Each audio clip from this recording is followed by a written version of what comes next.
So here we go again. So far, I've done 6 videos proving what Michael Masi did in other Grand Prix. I've done videos for 2019, Brazilian Grand Prix, Spanish Grand Prix, where Masi made the safety car perform an additional lap over and above the mandatory safety car lap. So 2 laps beyond the lap on which those lapped cars were released before resumption of racing. He did so to ensure sporting fairness to all competitors. You don't need to get 2 laps to get the lapped cars out of the way of the race between the leaders. I evidence the fact that he did the same in 2020, the Eiffel Grand Prix and the Sakir Grand Prix. So 2 Grand Prix in 2020. So 4 in total of the races where he was race director, where the safety car was deployed and cars had been lapped, that he then unlapped the cars and made the safety car stay out for 2 additional laps. I've evidence that he oversaw the 2019 Bahrain Grand Prix, finishing behind the safety car. He oversaw the 2020 Bahrain Grand Prix, finish behind the safety car. You can't argue with those facts. I'm now going to expose a bit more about Michael Masi. So back in about February 2022, after trying to contact Sky Sports and being fobbed off by Sky Sports, after contacting the FIA, after contacting pretty much all of the UK's media and the global media to expose the bullshit that we were hearing about Abu Dhabi, okay, I took to social media to expose it on there. I wasn't interested in making videos because I wasn't confident to be able to do that, so I didn't come on YouTube. I did it in a written format. So I set up this Facebook page and I'll show you what I researched and wrote about Michael Masi. So I put this out back on the 14th of April 2022.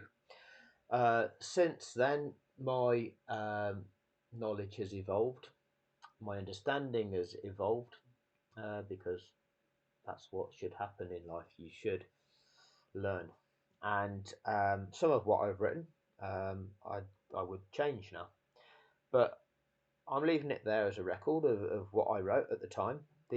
What I write about the possibility of a red flag in this article is wrong.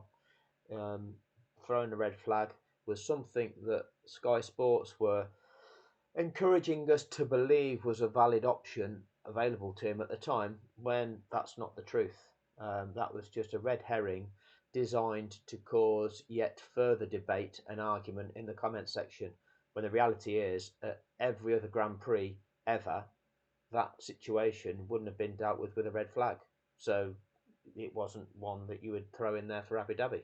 That's the sort of situation that gets cleared up under a safety car in every Grand Prix ever.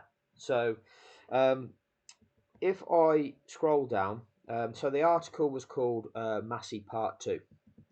Okay, when you click on read more, you'll probably wish you hadn't if you ever go to this Facebook page, because I do write a lot.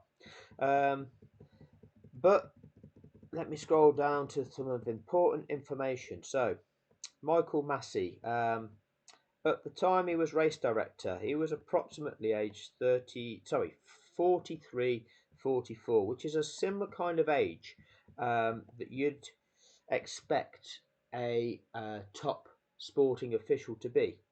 You know, when you are given the job of being a official of elite sport, you are expected, or the requirement is that you aren't a novice. You're not just some kid that doesn't know what you're talking about. You've got experience, you've got knowledge, you've demonstrated that, you've proven that, and proven that you're capable of being entrusted with such an important position within the pinnacle of any given sport. If you're selected to referee the final of the World Cup football, the World Cup rugby, umpire in the World Test Championship of cricket, be an umpire at one of the tennis Grand Slam finals. All of these roles, they don't just give that to any Johnny off the street. You've got a proven track record within the sport. You've shown that you've come through the levels. You've shown that you are good at what you do, and you are then entrusted with that refereeing position. This is what Masi will have had this process. He was selected by Charlie Whiting alongside Scott Alkins to be apprentice trainee race directors. Okay, so the 2018 season, Masi and Alkins were selected by Charlie Whiting and performed this role of assistant, apprentice, trainee race director. But that was off the back of around about 25 years of experience in motorsport, fulfilling the roles, many administrative roles, and other roles such as race directors of other kind of series. Okay, now if you have an interest in motorsport and if you have aspirations of being an F1 race director, F1 is not something that is new to you. It is something that you will have followed for many years of your life. You will know what Formula One is about. You will have followed the racing. And if you've got that sort of mind that makes you interested in that officiating aspect of that sport, you're not just like one of these brainless strap-on fans that just gets excited by drama. You know what it is you're talking about. You have the ability to see through the hype, see through the bullshit, and understand what is truly going on. So the way in which I describe things, which I often get the trolling comments going, oh yeah, but it's this, yeah, but shh, noise. Don't need to hear it. Okay, let's focus on what's important here. And that's what Masi had to be able to do. So 2018, deputy stroke assistant race director. There were 21 Grand Prix that season, and Masi was the official deputy for 9 of those.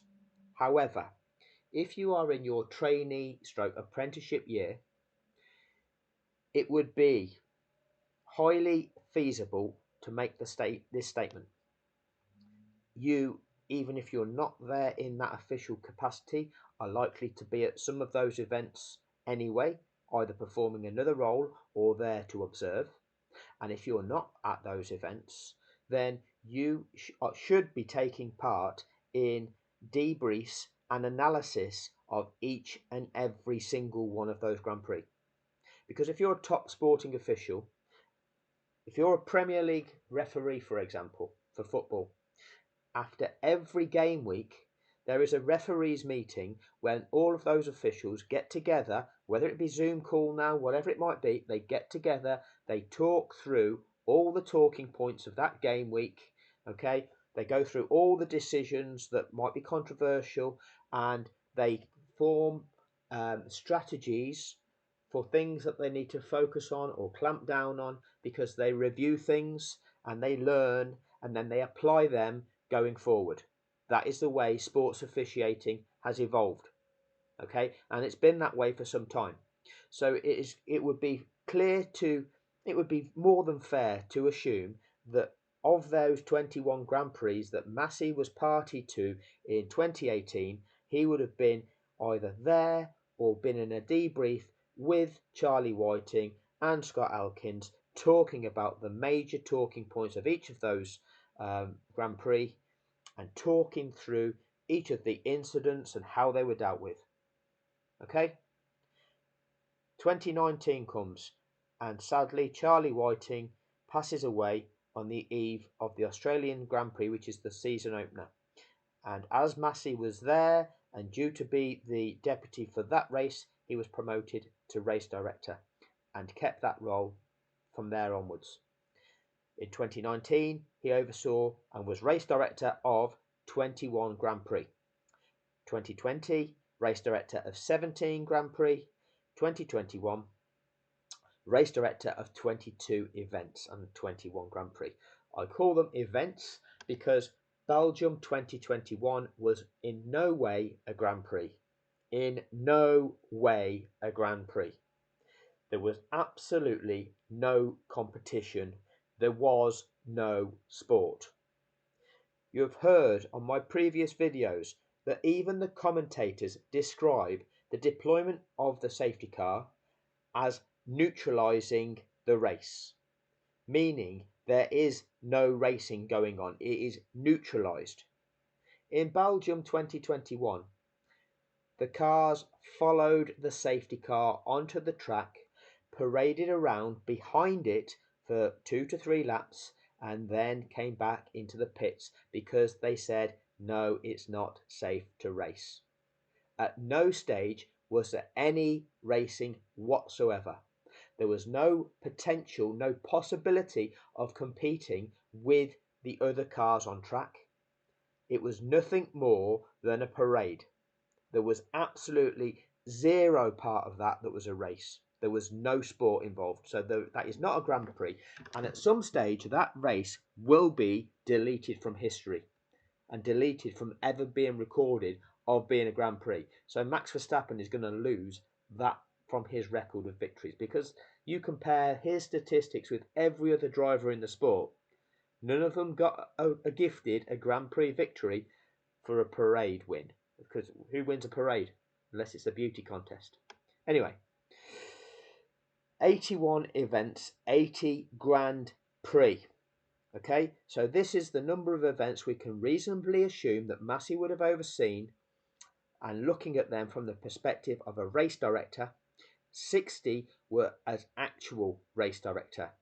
And it would also be fair to assume that if reports of his past experience are true, he would have witnessed many more Grand Prix and been able to view the decisions that Charlie Whiting made through the perspective of someone who is knowledgeable of the workings of race control in a motor racing event.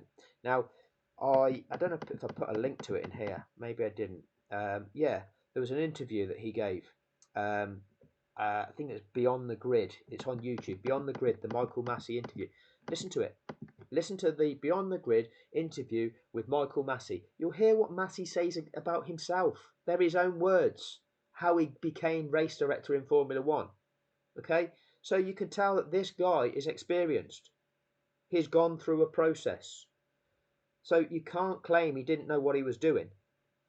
Okay. So prior to Abu Dhabi on the 12th of the 12th, the total stood at 80 events, and over the course of those 80 events, the safety car was deployed 64 times. 64 safety car deployments during the time that Masi was either race director or deputy. 64 times. That's not a novice. That's not something new to you. When you've done something 64 times, you know what you're doing. And out of them 64 times in which the safety car was deployed, the lead cars had lapped other cars on 15 occasions. And that's almost 25% of the safety car incidents. So around about 25% of the times that Masi deployed that safety car, there were lapped cars in play, and he went through the unlapping procedure and performing that mandatory safety car lap 15 times. And this is the list of them. And what I might do, if they don't get blocked for using the footage of F1, I might do a short video of each one so you can see. Because the thing is, as fans of the sport, we will have watched these Grand Prix, we will have seen these Grand Prix and known what to expect. We'll have watched these Grand Prix that are in this list. We'd have seen those safety cars being deployed. We know how long it takes to deal with these things. We know what that procedure is.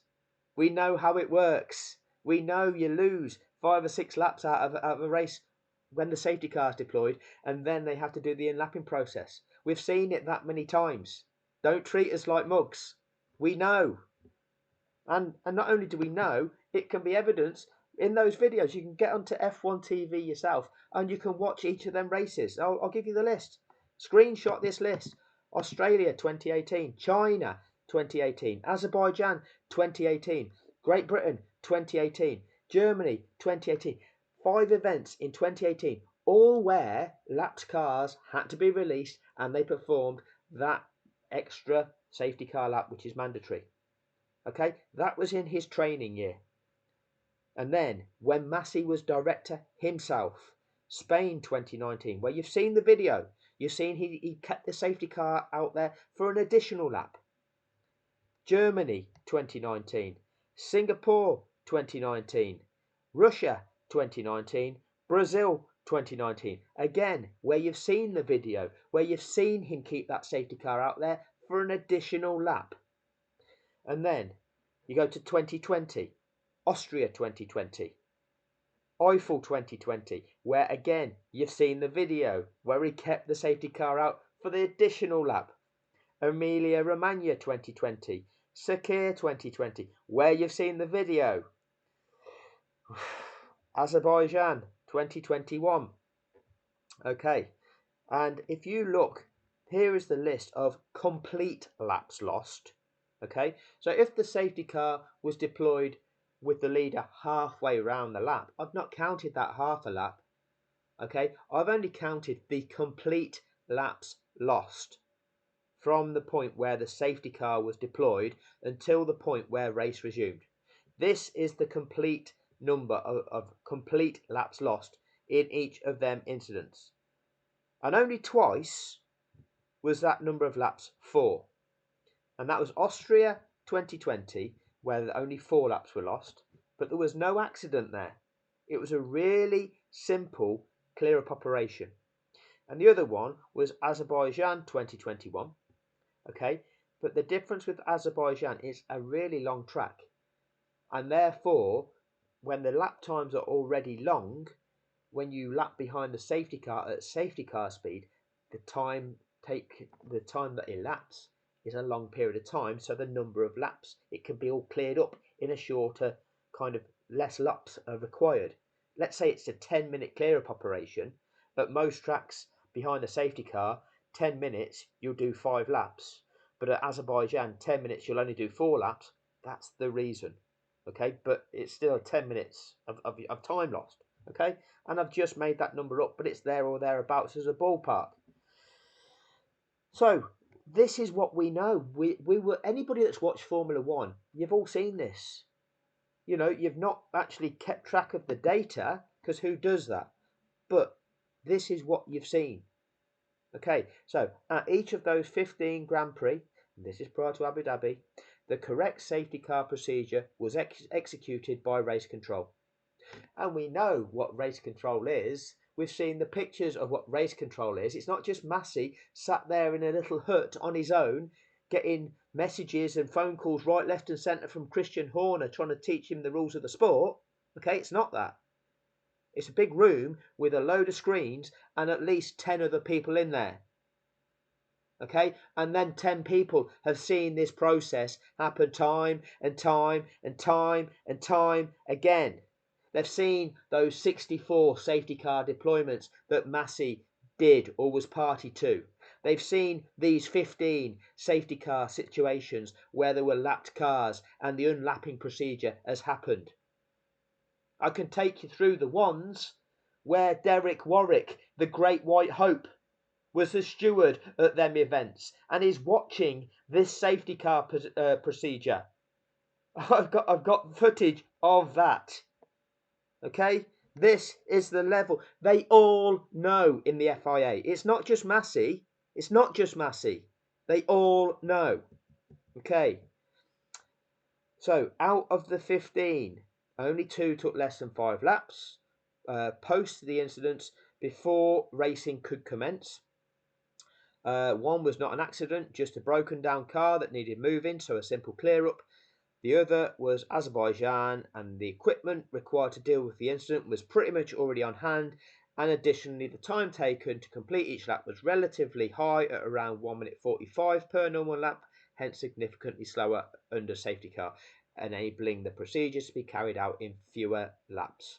Okay, so if you take the average of just the full laps lost after each incident, not including the remainders of the laps on which the initial incident occurs, 5.47 laps are lost before a race can be resumed when the safety car is deployed at a point in the race where cars have been lapped. So in real terms, 5 to 6 racing laps are usually lost beyond the lap of the incident which caused the safety car when the safety car is deployed and the required unlapping procedure is carried out. In Abu Dhabi, when Latifi crashed, Hamilton had less than 5.47 laps remaining before he won the Grand Prix and the World Championship. There were only 5 full laps remaining, so how on earth do we manage to go racing again? Fact, apply the rules, the Grand Prix finishes behind the safety car. That's a fact. You apply the rules of the sport, it finishes behind the safety car.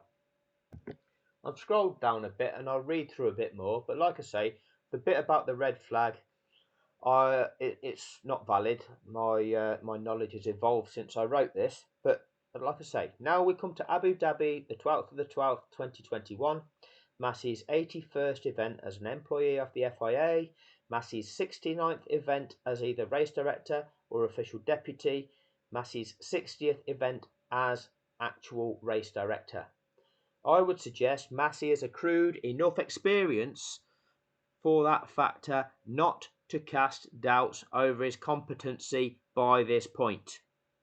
Okay, lap 53, Hamilton is well over halfway around the lap, meaning he is just the remainder of that lap plus 5 more remaining. Latifi crashes. The track is not safe, so the safety car is deployed. Standard procedure, nothing wrong so far. As race director, in charge of safety and ensuring the rules and regulations are applied correctly, what is the process? A person in Masi's position should know that it is likely to take around 5 full laps from the time of the incident in order to get racing underway. You should know that. If you have done this procedure that many times, you know how long it's going to take. That's what you know. If you've experienced it that many times, you know, oh, here we go, this is going to be about 5 laps. I've only got 5 laps to go. This is going to be a safety car finish. You know that. Okay? So, and again, you'll also factor in the lap time around Abu Dhabi and go, oh yeah, on a track of this length, this is going to take somewhere between 5 and 6 laps as a minimum before we can go racing again. Okay? Whilst it may just take 4, that was unlikely, as the normal lap time around Abu Dhabi is under 1 minute 30. So even behind the safety car, laps tick by fairly quickly. So the chance of it taking less than 5 laps is extremely unlikely, especially if the recovery isn't straightforward. And here's the thing, Mercedes strategists would have been constantly monitoring the recovery and basing their prediction on these factors. Okay? The race director is continually monitoring the clear-up operation, and they can see Latifi's car wasn't being cleared quickly and it caught fire, prolonging the operation. So Masi is aware this is going to be a 5 to 6 lap clear-up. Okay, so this is where I come in with the red flag. Okay, that red flag would have only been to create drama. That's not in accordance with the rules of the sport. All that would have done is set up a 1 lap race or 2 lap race to decide the championship. That's not what this sport is about.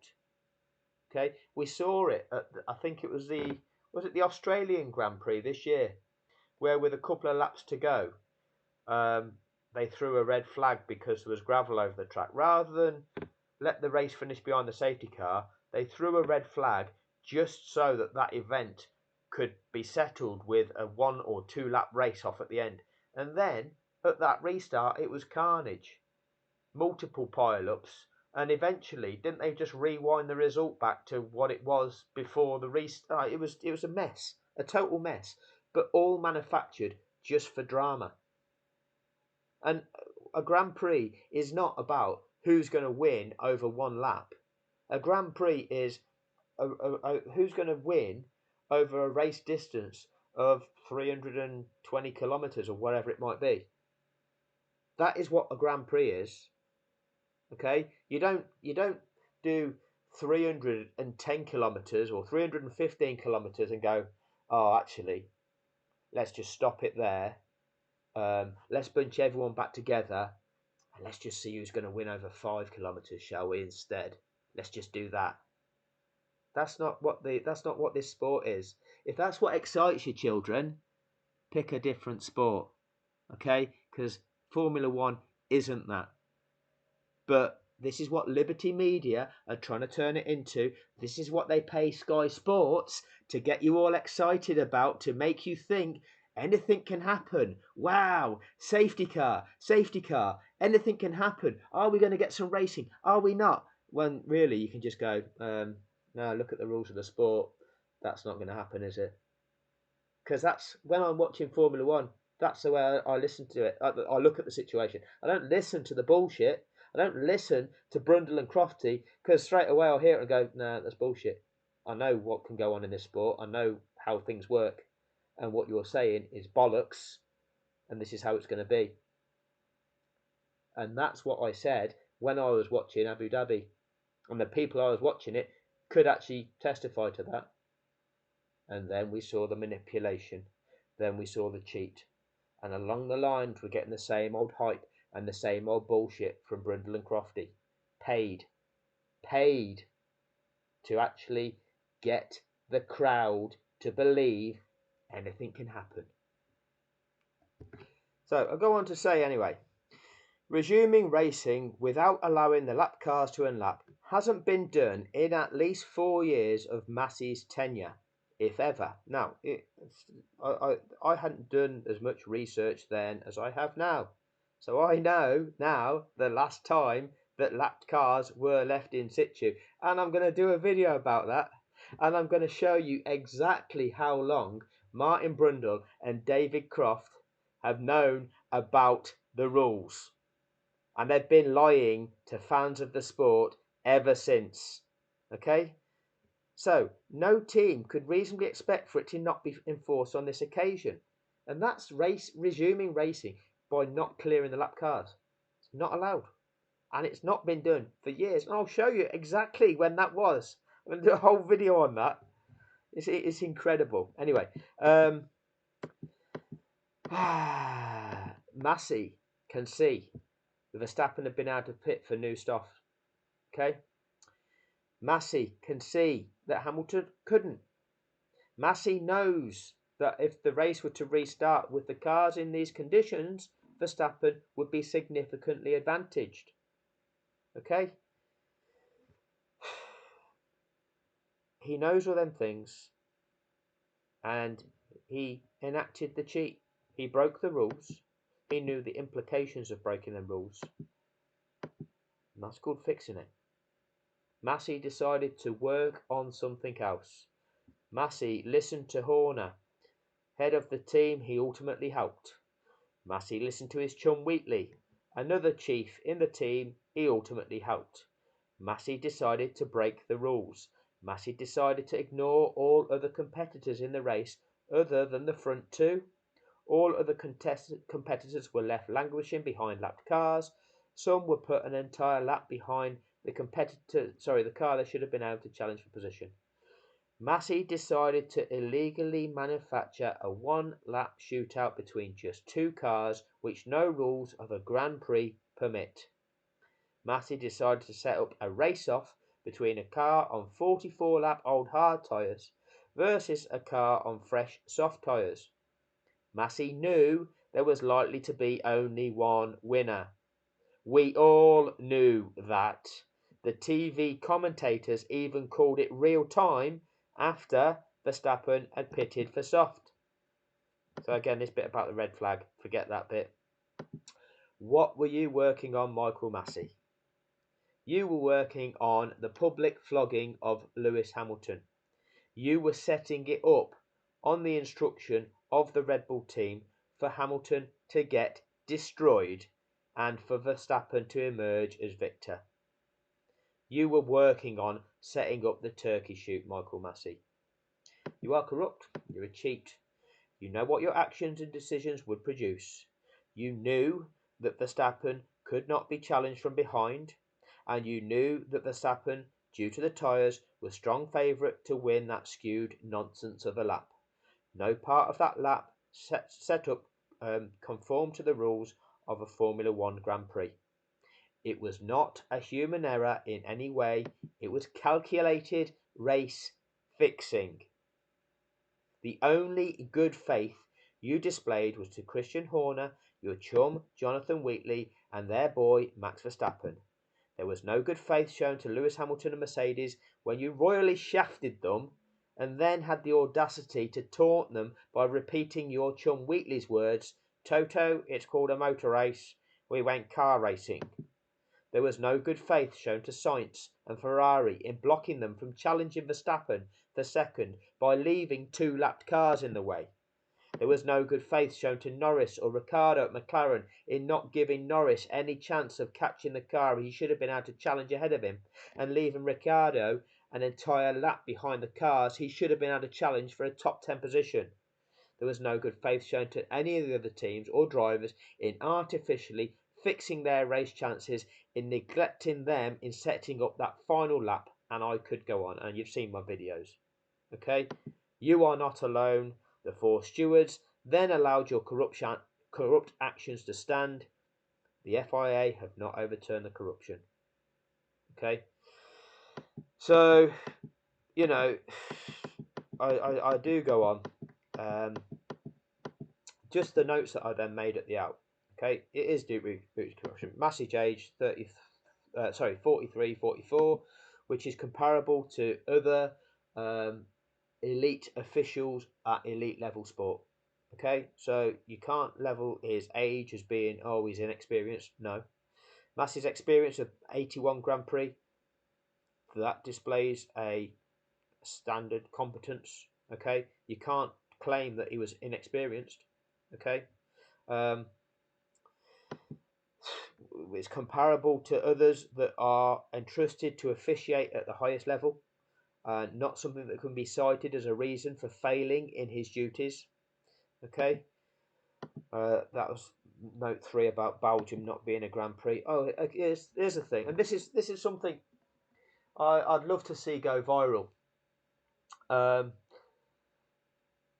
When your teacher lined you up one behind the other and made you when your teacher lined you up side by side at the side of a playground, then said go, and you had to run to the other side of the playground trying to beat everyone to the other side, that's a race.